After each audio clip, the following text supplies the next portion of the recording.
Okay. అంటే sir ఇప్పుడు ఫిర్యాదుదారు ఏదైతే ఉన్నారో ఎగ్జాంపుల్ ఒక ఇన్సూరెన్స్ కంపెనీ ఆహ్, ఎగ్ ఒక ఎక్స్ ఇన్సూరెన్స్ కంపెనీ అండి.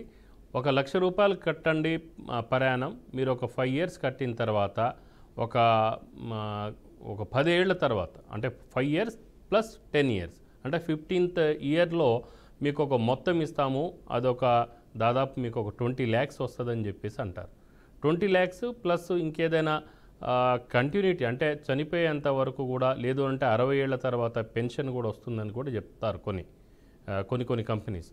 సో ఇక్కడ 20 లాక్స్ ప్రామిస్ చేసిన అమౌంట్ మొత్తం ఏదైతే ఉందో అది ఇవ్వకుండా కేవలం 15 లక్షలు ఇచ్చారనుకుందాం. సమ్మెస్యూడ్ ఒక 10 లాక్స్ లేదంటే అలాగనే సమ్మెస్యూడ్ ప్లస్ ఇంకా రావాల్సిన బెనిఫిట్ ఏదైతే ఉందో అది 15 లాక్స్ మొత్తం టోటల్ 20 లాక్స్ లేదా ఒక 15 లాక్స్ 20 లాక్స్ ప్లేస్లో 15 లాక్సే వచ్చింది అనుకుందాం. తర్వాత ఆయన ఎవరిని కంప్లైంట్ చేయాలి? అంబుడ్స్మెన్ ఈ విషయంలో ఒకవేళ ఇలాంటి అవకతవకలు జరిగినప్పుడు అంబుడ్స్మెన్కు కంప్లైంట్ చేస్తే వాళ్ళకి ఏదైనా డబుల్ బెనిఫిట్ వచ్చే అవకాశం ఏమైనా ఉంటుందా? ఇప్పుడు మీరు చెప్పిన ఈ పర్టికులర్ ఇష్యూ ప్రజల్ని తప్పుదో పట్టించడానికి ఈ ఎల్ఐసి ఏజెంట్లు కానివ్వండి, లేకపోతే బ్యాంకింగ్ ఇన్సూరెన్స్ కి సంబంధించినవి, లేకపోతే బ్యాంకింగ్ ఎఫ్డిఆర్లకు సంబంధించిన లేకపోతే రికరింగ్ డిపాజిట్లకు సంబంధించిన ఏజెంట్లు ఎవరైతే ఉంటారో వాళ్ళు వాళ్ళ పర్సంటేజ్ కోసం కక్కుర్తిపడి ఈ తాకి లెక్కలన్నీ తయారు చేసి ఒక చార్ట్ తయారు చేసి ఆ చార్ట్ బ్యాంకు వాళ్ళే లేకపోతే ఇన్సూరెన్స్ కంపెనీ వాళ్ళే తయారు చేసి ఇచ్చినట్టుగా ప్రజలకు చూపించి మీరు 15-20 ఏళ్ళు కడితే మీరు లక్షాధికారులు అయిపోతారు, అంత వచ్చేస్తుంది ఇంత వచ్చేస్తుంది అని చెప్పి చెప్తూ ఉంటారు. వాటిని నమ్మి మోసపోతూ ఉంటారు వినియోగదారులు.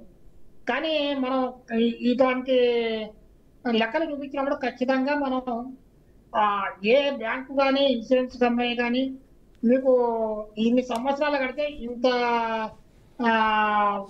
ప్రాఫిట్ తో కలిపి ఇన్ని లక్షల రూపాయలు వస్తుంది అని చెప్పి ఎవ్వరు కూడా చెప్పరు వాళ్ళు.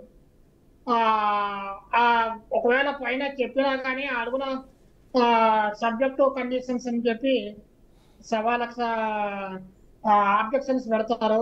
Depends upon the market visibility అని చెప్పి, అలాగే మార్కెట్ లో ఫ్లక్చుయేషన్స్ ఇన్ఫ్లేషన్ సంబంధించి, రేట్ ఆఫ్ ఇంట్రెస్ట్ సంబంధించి వచ్చే మార్పులకు అనుగుణంగా మాత్రమే మేము ఇవ్వగలుగుతామని చెప్పి పెడతారు.